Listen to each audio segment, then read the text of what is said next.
మన వాళ్ళు దేవుని దగ్గర నుంచి ఏమేమో ఆశిస్తూ ఉంటారు, ఏమేమో కోరుకుంటూ ఉంటారు. అది చేయి ప్రభువా, ఇది చేయి ప్రభువా. ఆయన తెలియదా? ఆయన తల్లి అయినటువంటి మరి కూడా అలాగే ఏమైపోయిందట, ద్రాక్షరసం అయిపోయిందట. అలాగా అయిపోయింది అప్పుడే అని కంగారు పడ్డాడు ప్రభు. ఆయన అన్నాడు, అమ్మా నా సమయం రాలేదమ్మా, నా సమయం వచ్చినప్పుడు నా టైంలో చేస్తాను ఆ కార్యం. అప్పుడు అన్నది ఆ పరిచారకులతో, ఆయన చెప్పినది చెయ్యి. దేవుడికి స్తోత్రం. నువ్వు నేను దేనికున్నా చెప్పండి, దేని కొరకు పిలువబడ్డా? ఆయన చెప్పింది చేయడానికి. ఇక్కడ ఏం జరుగుతుంది? రివర్స్. అది చెయ్యి ప్రభువా, ఇది చెయ్యి. నువ్వు ఆర్డర్స్ ఇస్తున్నావు.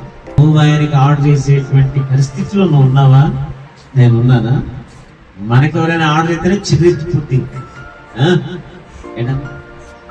అజ్జి ఇజ్జి అంటేనే ఏడికి ఆయన పర్మిషన్, అది పర్మిషన్ కనపడుతుందా? అజ్జి ఇజ్జి మరి ఏమడుగుతారు?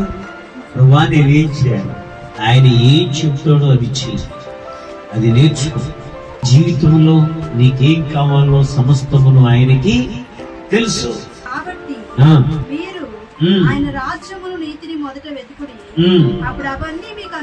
అప్పుడు అవన్నీ నీకేం కావాలో అవన్నీ ఆయనకు కావాలనని తెలుసు.